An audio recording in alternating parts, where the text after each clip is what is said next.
Hi, I'm Kevin Werbach, professor of legal studies and business ethics at the Wharton School of the University of Pennsylvania. For decades, I've studied emerging technologies, from broadband to blockchain. Today, AI is promising to transform our world. But AI needs accountability, mechanisms to ensure it's developed and deployed in responsible, safe, and trustworthy ways. On this podcast, I speak with the experts leading the charge for accountable AI. Many millions of people now turn to conversational AI for emotional support, even when tools weren't built for that purpose. Concerns about AI's mental health impacts, up to and including suicides, are increasingly significant on the public policy agenda. My guest is Munmun De Choudhury, professor at Georgia Tech, who's been studying the interaction of digital technology and mental health as long as anyone and is one of the best cited researchers in the field. We talk about what conversational AI is actually doing to users, how different stakeholders need to address the risks and opportunities of AI for mental health, what researchers do and don't know, and what responsible development of conversational AI for well-being looks like when technology and use cases are both changing so quickly. Lynn, thank you so much for being with me on the road to accountable AI. My pleasure. Thank you for having me today. Tell me first a little bit about how you as a computer scientist got into the issue of mental health in people's interaction with computer systems.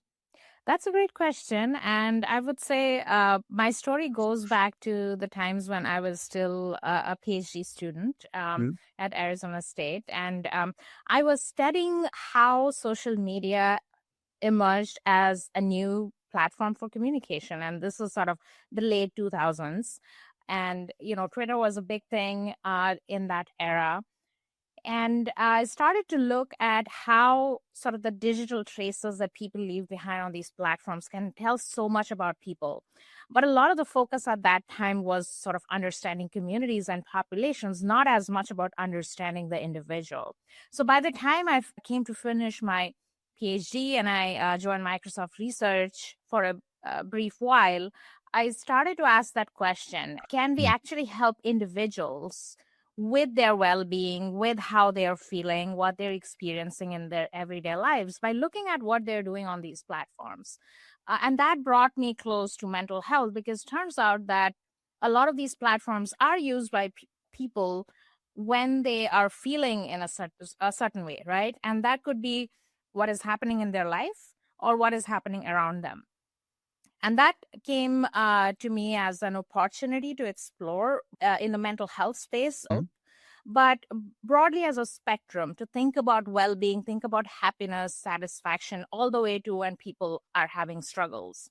And then the last decade, I would say, was spent thinking about how that question could be answered as the platforms changed over time. But what became also apparent is that these platforms are not just monoliths, right?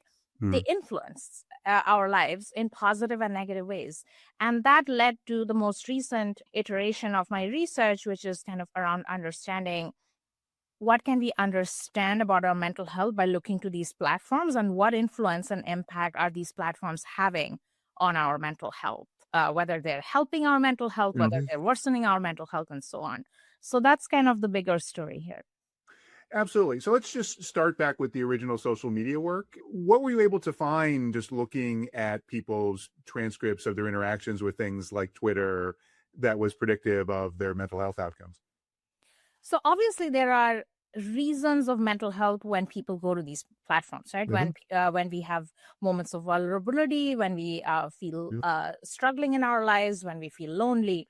But what was apparent from the data that we were looking at is that sometimes there are these implicit cues in the way that we behave on these platforms, in the way we express ourselves on these platforms, that can hold a lot of information about our mental health. So to give you an example, a particular aspect of our language is, there are these content words, right, which are like different topics. But there are all these other words in the English language that are called non-content words, or these are kind of words like the pronouns and the articles and the conjunctions and so on that we use, which we don't consciously manipulate. These are words that we need to construct our sentences or to express ourselves. And what we saw is that those non-content words, those language signals held a lot of information about how we are feeling. So people with mental health struggles often would use a lot of first-person pronouns, Mm. singular pronouns, so I's and me's and myself's.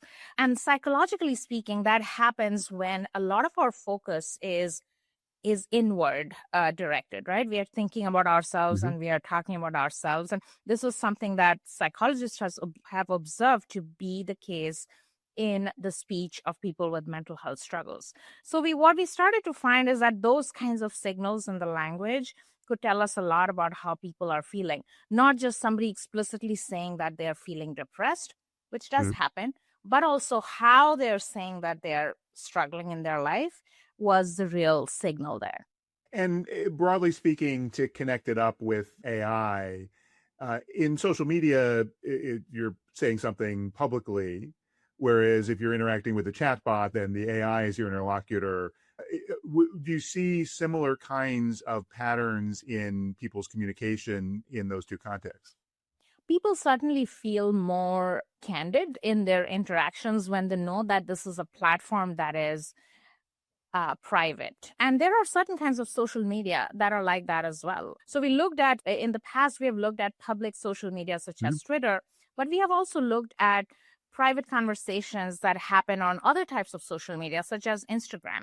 Instagram, Facebook, and these platforms have the direct messaging mechanism where you can message another person or a group of Mhm. people. And these are Mhm. inherently very private conversations. So we did see differences even at the time across social media where people are more publicly facing and when people are feeling that they are in a more private setting. So obviously these are information that people chose to share with us later on for research purposes, Mhm. but that carries on to AI as well. When Mhm. somebody is interacting with a bot or when somebody is, searching on a search engine that has the perception that it's a very private activity, Mhm. we see people being more disinhibited, more less guarded, more Yeah. candid in those conversations, Mhm. and talk about maybe things that they may not be sharing in a public platform.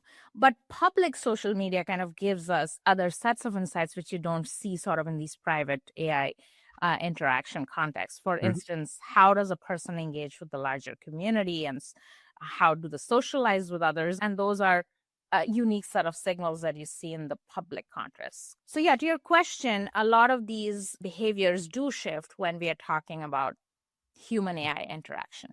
And obviously, the big challenge with conversational AI systems is that on the one hand, they can be a huge boon for mental health, that it's people who don't have access to therapy can now talk to someone. But on the other side, we've seen all these examples that seems to cause psychoses or worsening mental health. So just broadly speaking, how do you evaluate those two sides in your work, and how do you think about that challenge?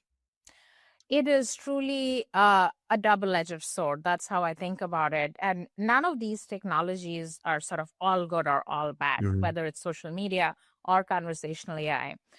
And what we need to do is to really identify where the points, where the benefits are.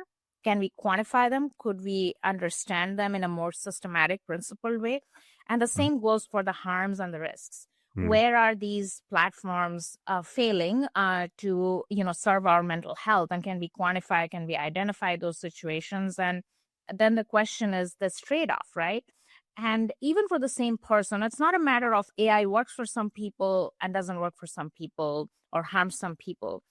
We know from social media that even for the same person, the same technology can sometimes be helpful and can sometimes Mhm. be harmful. So the path forward is, I would say, it's a multi-stakeholder responsibility based, where we are kind of thinking about how different stakeholders in this ecosystem counterbalance that trade-off of Mhm. benefits and harms. Say a little bit more what you mean by the different stakeholders. Yeah, so when we think about technologies like AI, we often Mhm. think about the companies that build these technologies, we Mhm. think about the people who are using them. But that ecosystem is very rich. It's not just those two parties that are part of this system, but we have the broader society in context. We have other people in the person's life who is interacting with the conversational AI. And we have governments and regulators and Right. policymakers as well. So what I meant to say is that, this trade-off between these technologies being beneficial or harmful is something that is important to be investigated for each of those stakeholders. And Mhm. I would say that each of those stakeholders have a unique role to play in how they counterbalance this trade-off. Mhm. How much do we understand today about addressing that challenge you talked about earlier, that there are certain patterns in these interactions and these chatbots that will lead to more healthy results versus the ones that will push people towards depression and self-harm? The understanding is evolving. The good news is that it's evolving rapidly. The bad news is that it is evolving and Mhm. we don't have a set understanding. Okay, these are the benefits. This is where people are getting help, and these are the risks and harms where, bad things are happening. That understanding is evolving because the technologies themselves are changing very rapidly. We have a new version of a chatbot from Mhm. some platform or the other pretty much every month. Mhm. And the capabilities of these tools are also changing. But let's also not forget the way people use these platforms is also evolving, right? Right. And the analogy I often use is a very old technology called platform called Google Flu Trends, which Mhm. Google released in the late 2000s, and Yep. then it was kind of taken off in the early 2010s. That lesson has a lot of meaning and value and relevance to this moment as well. Google Flu Trends, which at some point was the poster child of big data, and it was able to predict influenza cases before the CDC numbers came out, started first underestimating and then overly overestimating these trends. Mhm. And one of the postmortems was that the way people were using Google changed. And Yes. this is a challenge for AI as well. The way people use AI is not fixed. Not only are the AI tools themselves changing, but the way and the reasons why people use them are also changing. So this complicates our understanding of where the benefits are and where the harms are. But Mhm. here is, I think, a positive thing. For something like social media, it took us a long time to acknowledge and recognize that there are real harms that could be happening to people. It took us almost a decade to be able to study those harms. Mhm. I think for conversational AI and chatbots, this is already happening. A lot of it is happening in academia, but there are also nonprofits who are invested in that for specific applications of these platforms. And I feel very good to see that that attention is being Mhm. given to conversational AI and chatbots early on in the life cycle of use of these technologies rather than waiting for significant harm to happen later. Mhm. No, absolutely. I agree with you completely. I'm glad you mentioned Google Flu Trends. I've taught that for a number of times, and it's in some ways it's even more complicated than you described because there was reflexivity involved. That people read media coverage about Google Flu Trends and went to Google and said, "Oh, well, let me try this," and then that threw off the data set as well. So no, it's a really great example. I guess the question is, given what you've described, that we're dealing with something where everything is moving and changing and yet we have this big challenge how to mitigate the extent to which these chatbots are worsening mental health problems. What are the research questions we need to answer, or what are the things that stakeholders really need to focus on to be able to address that issue?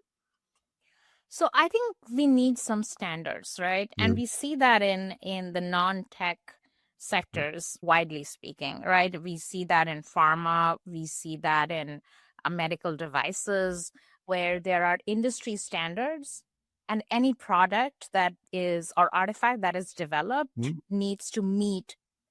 It's sort of like a minimum set of criteria. The standards is like you can always do Yeah. better than that, but this is what your product should be doing at the minimum. That is lacking in the AI space.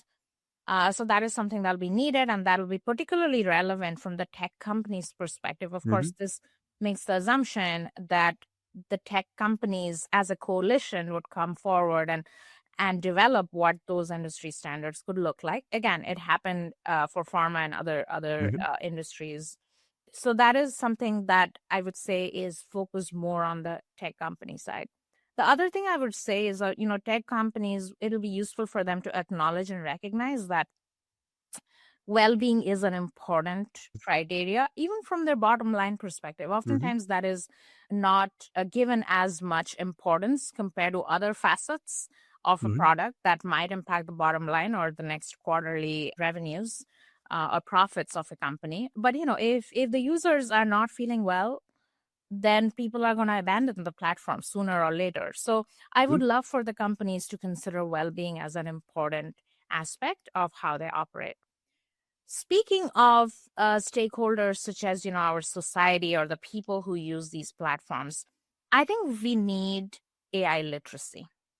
Mhm. And that needs to start early on, I would argue, in middle school or high school. And the example that I often cite is, let's talk about programming, right?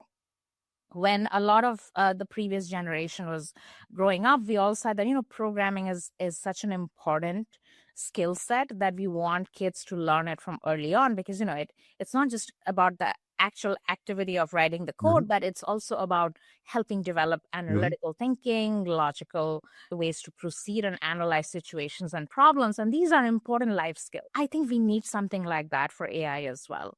Again, AI literacy is not just about how do I use the AI, but how does use of the AI impact our other aspects of life? Critical thinking, how we manage our well-being, what AI can and cannot do for us. And all of these are important things that I think will be necessary for the next generation to learn, because the world that they are going to see is going to look very different. One in which AI is deeply enmeshed in everything that Mhm. they do or the way they lead their life. Mhm.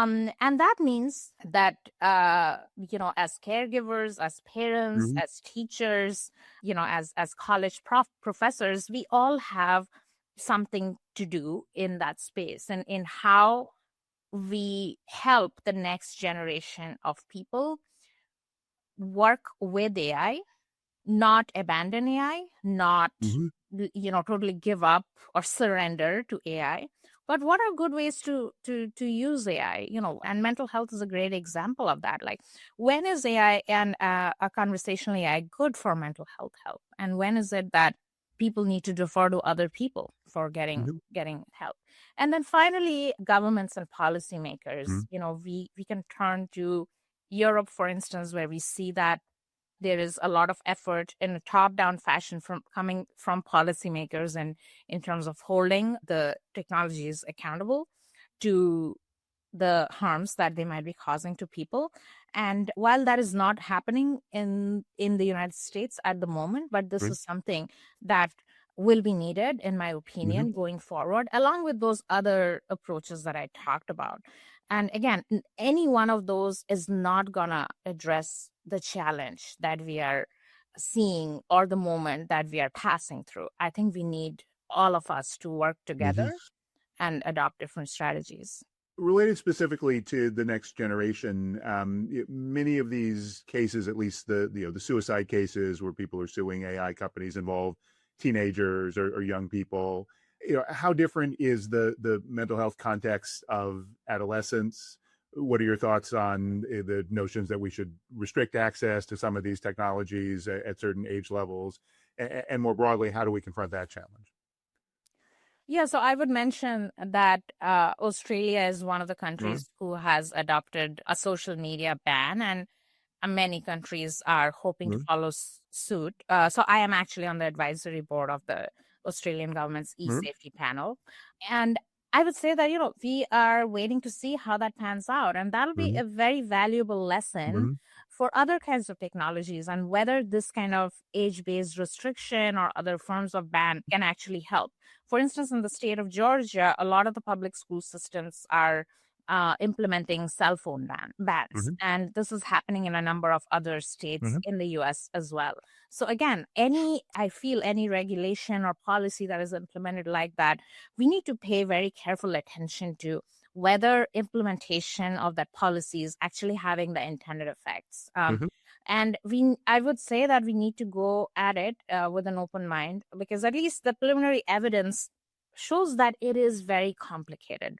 I'll give Yeah. you the example of the cell phone bans in Hmm. middle schools, and some of the emerging work says that whether the cell phone ban is good or bad, it really depends upon what is it that you care about. If you care about whether the kids are going to be bullied less online, cell phone bans are not going to help, because yes, they don't get bullied during the school hours. They're going to get bullied in the morning, later in the evening, and so on. So if that's the goal of the ban, then this is not a good policy.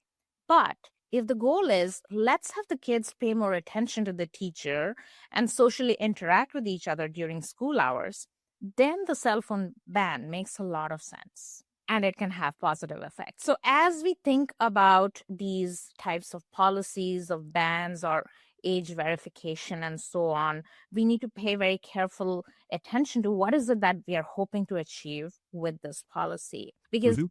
this kind of a blanket policy will not help us solve all of the 23 problems that we might be hoping to Right. solve. I wish that was the case. It's going to help resolve some issues and not going to help resolve some others. And we need to bring that approach where we lean on the evidence, we lean on what the impacts of the implementation of the policy are, and then go from there. So Hmm. yeah, so there is no golden answer, I would say, Yeah. to whether these policies are good or bad. Yeah, and cell phone bans and social media bans are one thing that, as you say, are being explored. But now we've got chatbots and things like ChatGPT, which are not entertainment services. People are using them to do their schoolwork and to do information gathering, but also in some cases having these long conversations, which may have a mental health effect. How does any of this relate to the generative AI situation where now we've got these general purpose chatbots? That really complicates it, because if you Yeah. look at the history of AI, for the last 30 or 40 years, as a society, we really excelled at building AI for specific purposes and Hmm. needs, right? Oh, we want to help humans evaluate radiology reports for Hmm. cancer patients.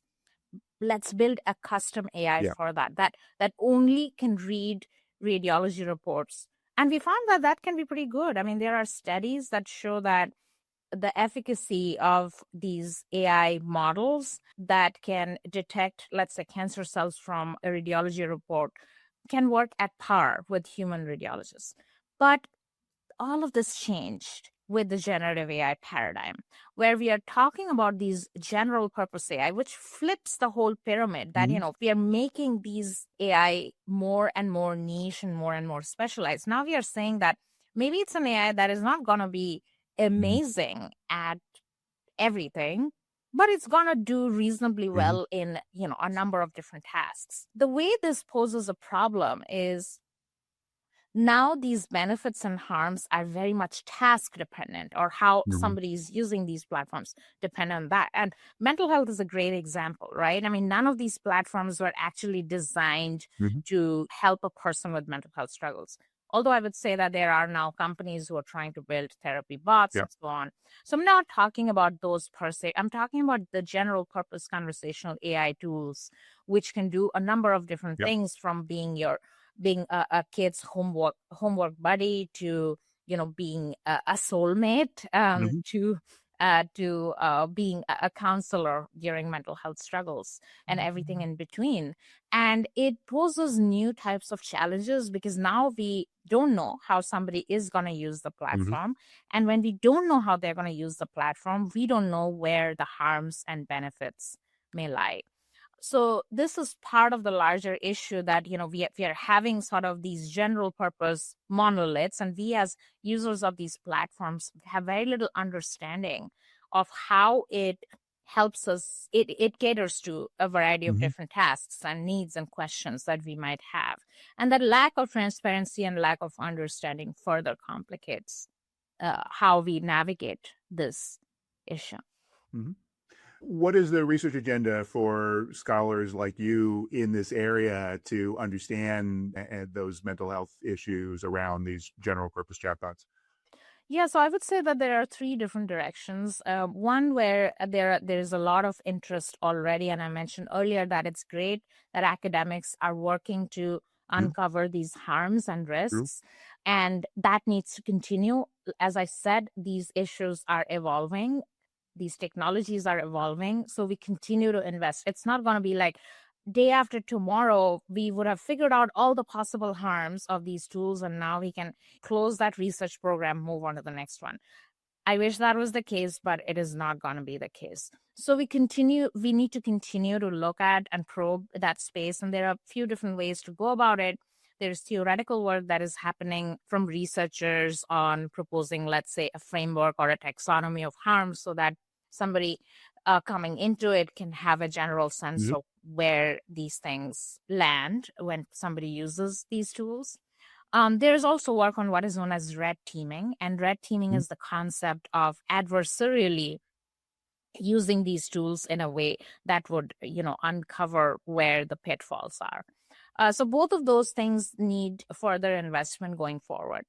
The second direction I would say is a deeper engagement with the people. As I said, Mhm. there are so many stakeholders in the space, and solutions to the harms are not going to come by interacting or looking at any one stakeholder alone. We need to be able to understand where the challenges are, how these tools are being used, but also the users of these tools don't exist in a vacuum, right? Mhm. We know that sometimes interactions with AI can lead to displacement of actual human connections. We hear that, we read it in the news that somebody started to spend so much time interacting with the chatbot that they abandoned their family. So there are real impacts in our everyday lives as well. And I think more research is needed to look at what we can call these spillover effects. So it's Mhm. not just the harms that are happening in the interaction between the human and the AI, but what is happening beyond that in our society, in our communities. And then the third research agenda, I would say, is about okay, we uncover all these problems, but as researchers, we also like to provide solutions. Mhm. And I think that is much needed here is okay, so let's say we do the red teaming, we identify where the harms are. So, how do we move forward from there? What needs to change in the design of these Mhm. platforms, in the way that we build these AI tools that can amplify the benefits and Mhm. minimize, if not mitigate, the harms. So, kind of leading that path Mhm. forward and defining what that path would look like would go a long way. And the hope is that enough research happening in this space would eventually make its way into the tech sector as well. Mhm. When companies, small and big, see that okay, there are paths forward that look promising, and hopefully that those would eventually get integrated into the next generation of AI that is built. Mhm. And what about tools that are built specifically to provide mental health support based on conversational AI? What have you found in looking at how people interact with those? Most of the tools that I have seen in that space are really putting an added layer on top of a general Mhm. purpose AI bot. And while it is an easy and quick way to build something and bring help to people, but Mhm. we have to recognize that event at fundamentally those tools are still that general purpose AI bot, which Mhm. was not designed for the purposes of providing mental health support. So we need a fundamental rethinking, a revamping of how we approach that. I don't think today's AI is ready to provide therapy, for instance, Mhm. to people in lieu of actual human beings. But AI can be a way to provide or fill in support when human support may not be available. So Mhm. I feel like for those actors who are building these tools, particularly for mental health support, do two things. One is fundamentally rethink where AI can actually be helpful. And I think that AI Mhm. is best used in moments where other forms of human help are not Mhm. available, not as a replacement for human help.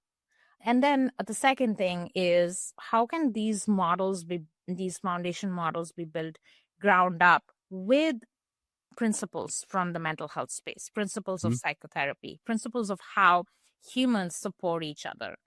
I often say that, these tools are so good at problem solving, right? These conversational Mhm. AI agents are good at problem solving, but mental health often is not about problem solving. Yep. Mental health help, if you talk to an expert like a counselor or Mhm. therapist or peer supporter, they would say that my job is to give the person the tools so that they can navigate Mhm. their life challenges better.